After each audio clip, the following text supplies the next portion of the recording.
Hello, welcome back to another episode of Somewhere Between a Film and TV podcast. I am your host, Daniel Parra, and number one. Thank you so much for listening and watching. Number two, if you could, please down below, like, comment, subscribe. What did you think of Yorgos Lanthimos, Bugonia? Sorry, guys. Did you love it? Did you hate it? Or are you somewhere between on it? I want to know. Remember, everything we review here will always have full spoilers. Here's how the show works. We'll give the positives, the negatives, and of course, everything somewhere between. With Bugonia, everything again, full spoilers. Here on out, especially on this one. If you haven't seen it yet, and there's one way you could either go about it. You could either guess at the twist of it and then be correct, or you could possibly be wrong on it as well. But just to clarify, I'm going to put this out of the way right now, that way I didn't tell you. The ending is, in fact, that Emma Stone's character is an alien. There we go. We said it. We're going to get that out of the way. But before we even get to all of that, let's go through the positives. Let's talk about Yorgos Lanthimos' career. Let's do it all. What is Bugonia about? Bugonia is a R-rated comedy film. Comedy's interesting, but two conspiracy-obsessed young men kidnap the high-powered CEO of a major company convinced that she is an alien intent on destroying planet Earth. And like as always, it's pretty broad and vague in terms of all of that stuff, but that is definitely the summation of the plot here. It becomes more of a cat and mouse game between Jesse Plemons and Emma Stone, the back and forth that they have with each other, and everything in between, in the middle on that. So, of course, let's get right into the positives. I think that the performances here are amazing. I think that Emma Stone and Jesse Plemons are giving absolutely incredible performances. The thing that I think works really, really well for Emma Stone's character is that she's playing a CEO kind of disillusioned with the world at the beginning and also kind of feeling alien because she doesn't fully understand the people around her. It's that mentality that people claim that they have, that CEOs have whenever they're a bit detached from a form of reality because they are so insistent on keeping a company running that they're like, oh, we're for the people, we're for our employees. And then it turns out that they're very much not, they're for the company that they're the head of, which I find interesting. And I thought was a really smart choice to make you kind of question her position on everything here because of the whole setup of how CEOs sort of interact with their employees and how aliens could possibly act with, humankind as well. I thought that was a really smart choice in terms of script writing. And Jesse Plemons, I think, is giving a really wonderful performance as a character that something happened to him in the past, for sure.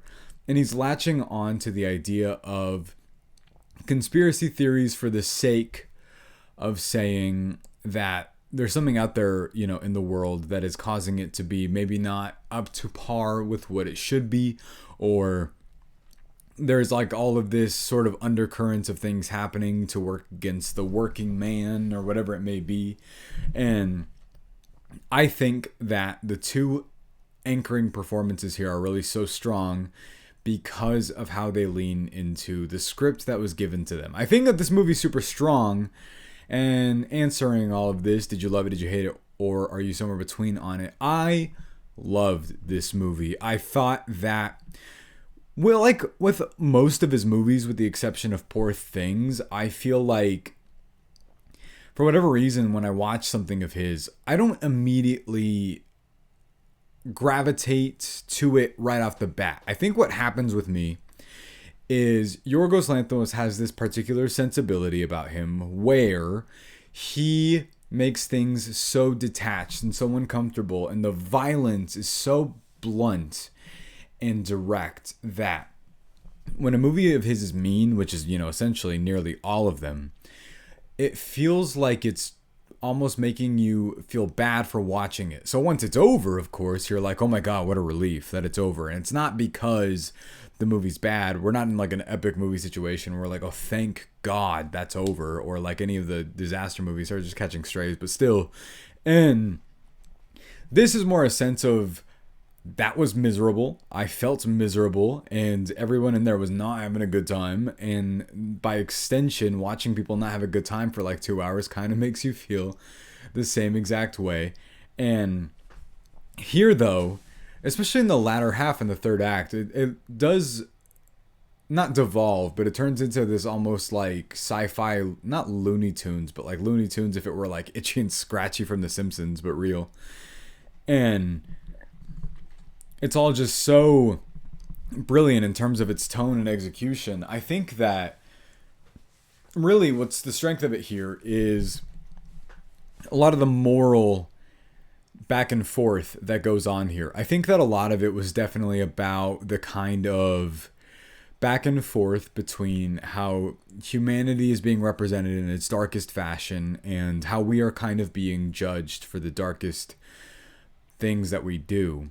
I feel like this movie had a lot to say about corporations, about the fact of we fully understand the world that we put ourselves in, but we decide to go ahead and follow that mentality anyway. We go ahead and decide to follow, yeah, we understand that maybe there's something deep underneath the surface, but does it even really matter? And that's kind of the question the movie is asking you. I think that it is very bleak. It's very Yorgos Lanthimos in the sense that Dogtooth, or in the sense of Killing of a Sacred Deer, or the second half of The Lobster. He likes to examine humanity in terms of the darker sides of it all and how we approach the darker aspects of our humanity. Yes, there are representations of it in a positive way. There's the idea of hope. There's the idea of, like, any antithesis of this would probably be Superman or something like that, right? Where we think that there's greatness to aspire to, where here it's definitely leaning more into the idea of what's the dark underbelly of humanity? What are the problems of the world that we're perpetuating and we consistently keep insisting on? And I think that the analysis of all of this is really great, and a lot of that boils down to those conversations being had between Emma Stone, Jesse Plemons, and his cousin in the movie, played by Aidan Delbus, who I think is kind of like a low-key MVP of this movie. Same goes with, he has a very specific type of role, Stavros, the stand-up comedian. And I think that this movie is particularly about... Oh, that was Alicia Silverstone. Sorry, I did not know that. But I think it's certainly about this idea of what happens when we exploit even the medical field, things like that. We have consistently been talking about the idea of, oh, there probably is a cure for cancer, but if they did have that, then what's the point if the medical field, or if any of the people that are in control of that, what's the point if the money for that goes away from then on? And I do think that Yorgos Lanthimos is kind of obsessive over the more negative aspects of the world. He has a very cynical viewpoint of everything happening around him, and I don't think this movie's any kind of exception. I think that Poor Things is the exception, really. He decided to have a happy ending for once, with somebody going through it in like a positive way, and he was like, "No, I made my happy feel good movie. I'm gonna go ahead and make downers from here on out." I loved Kinds of Kindness as well, and here it really does lean into the more kind of like niche and weird, but it's definitely a bit more simplistic in terms of the plotting of it. I think that this movie is much, much more direct at the end of the day. And it does get weird. Of course it does. I feel like he does... This time he restrained himself. I loved Kinds of Kindness. I even liked the most controversial aspect of it, the second story that's in that. But here I think he really set out to drive home the idea of all of the discussions that are happening within the context of the house. So we're going more on the positive side of things. I thought, obviously the performances are brilliant, but really zeroing in on Aidan Delbus for a second, I think that there is this discussion on echo chambers in this movie that I thought was really smart. It was talking about how I think that there are so many separate movies out right now that talk about conspiracy theories. Like Eddington was one of them, and I loved that movie. I thought that there's so many movies about conspiracy, but not really about the harm that stems from believing something like that and existing within the echo chamber of something like that.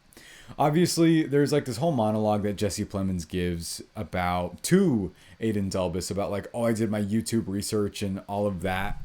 And people do end up being delusional about that kind of thing. I think that that's a very real thing.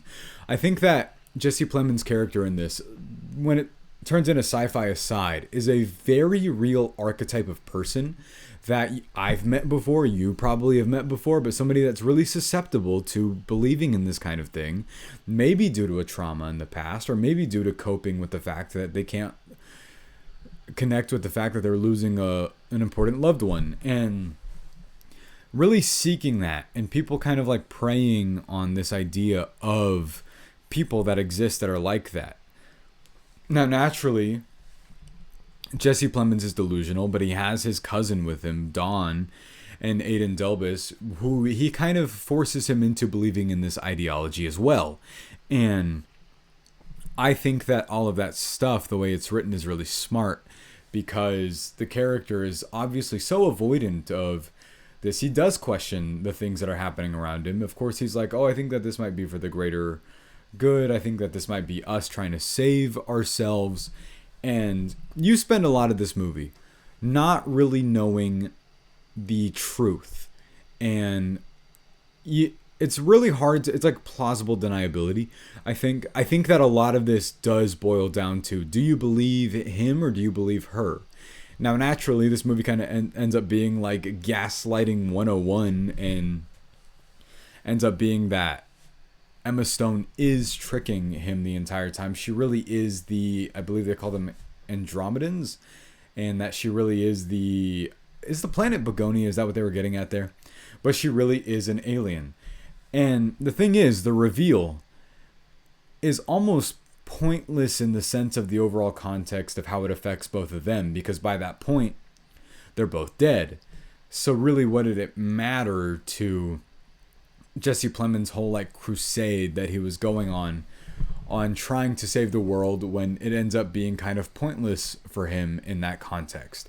I think that there was a very specific point about the ending being made that it was. But before we get to that, before we really dissect any more of the ending, positives, I think it's really well written in terms of the monologues that are going back and forth. I think that this movie feels so much grander than it probably actually is because of the score as well. The score feels operatic. It feels like this large, big, sci-fi epic music. And I think that that might aid the context in which it's playing, because you then feel music is so important to movies. It's why like an important score really does change the overall context of the movie.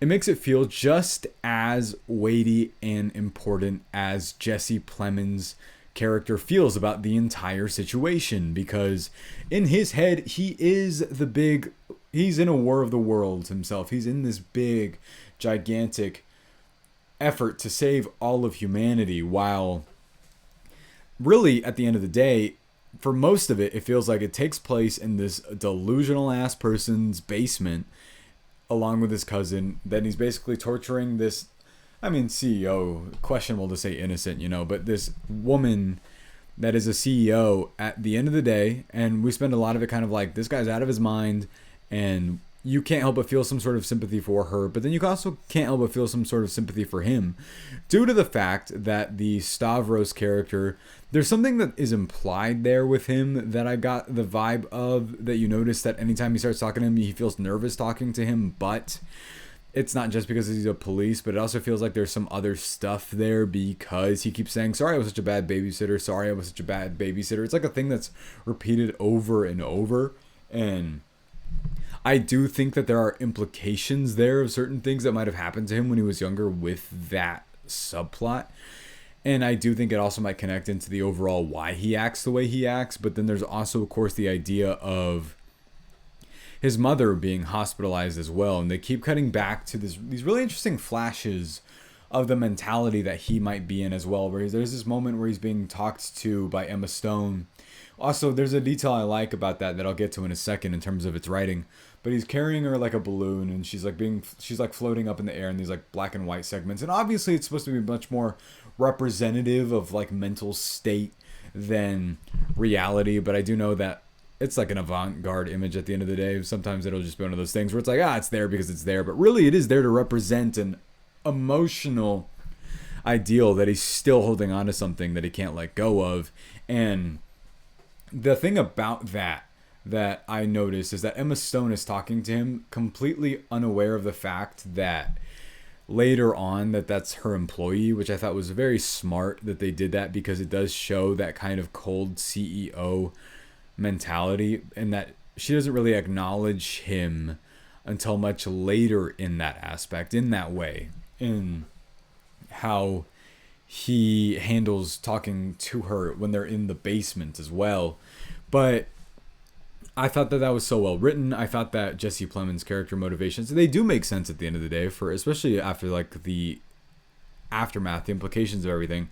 But then on, I would say, let's talk about the negatives really quick. I think that the movie I would say the middle, maybe gets a little bit repetitive, because it is a lot of back and forth of, I'm not an alien, and he's like, yeah, you are. And then the back and forth conversations are interesting, but it will be that, and then it'll be her kind of leaning into her actual beliefs, now that we know this in the context of retrospect, about how she's like, humans are miserable people. They didn't appreciate the world that they had. I think that dinosaurs are cool and awesome. I mean, hey, me too.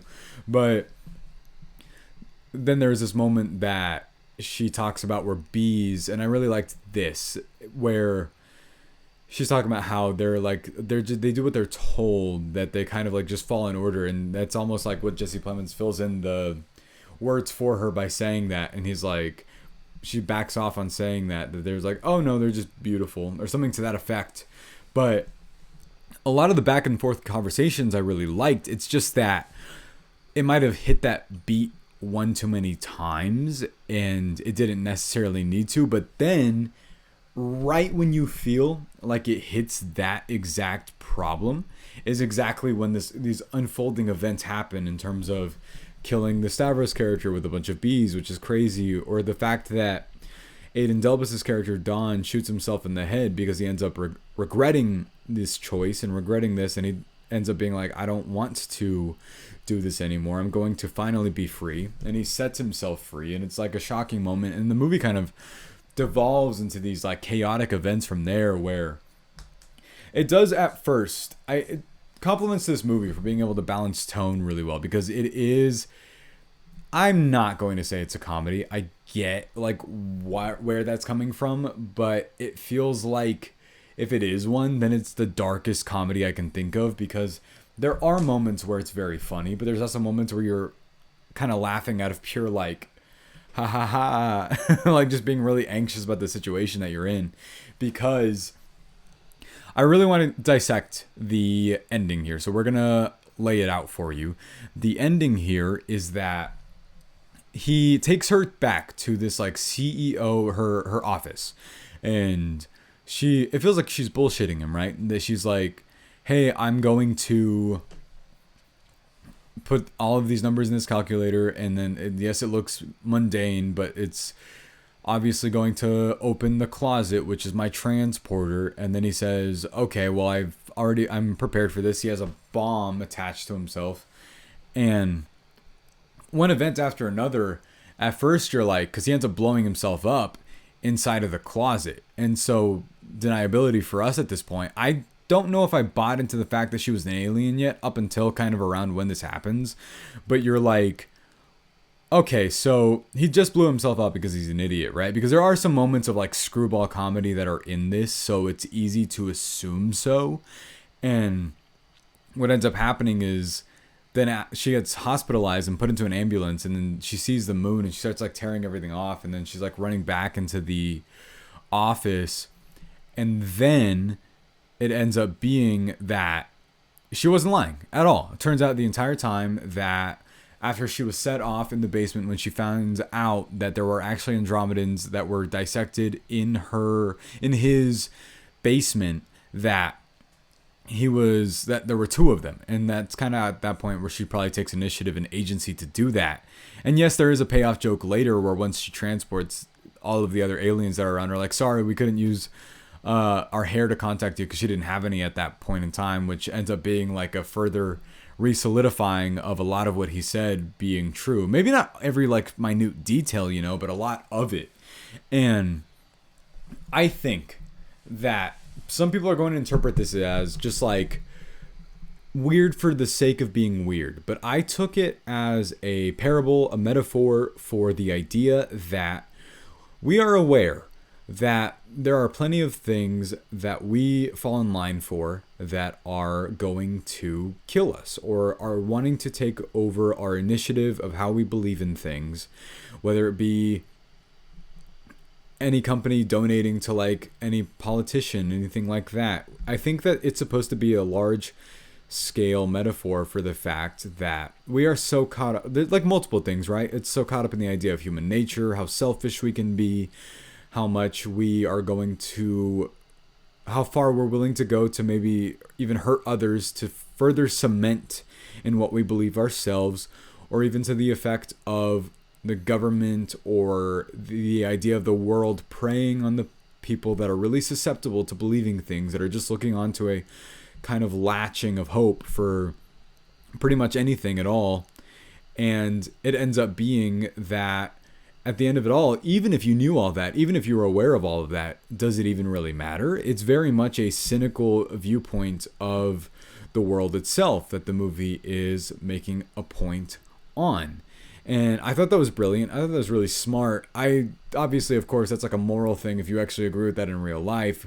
But I think that the movie's whole like cynical point that it's making about how all of the things that we just said, whether you're willing to go farther enough to hurt other people to prove your own point, or whether or not you do know that you're aware of these things that are hurting you, but in the end, it doesn't matter, because what is somebody else going to do if you're the one that's aware of it? But what you being aware of it, what difference does that really make? I thought it was a brilliant point, and I ended up really liking, honestly, really loving the ending of this movie, just because if it were to have done the whole thing where it ended up being that she wasn't, and then separate ending, maybe they all just died or something to that effect, it would very much be like, it would be making a similar point again even then. But I think that this goes to show like an outlandish viewpoint of that, because it ends up being that she's like,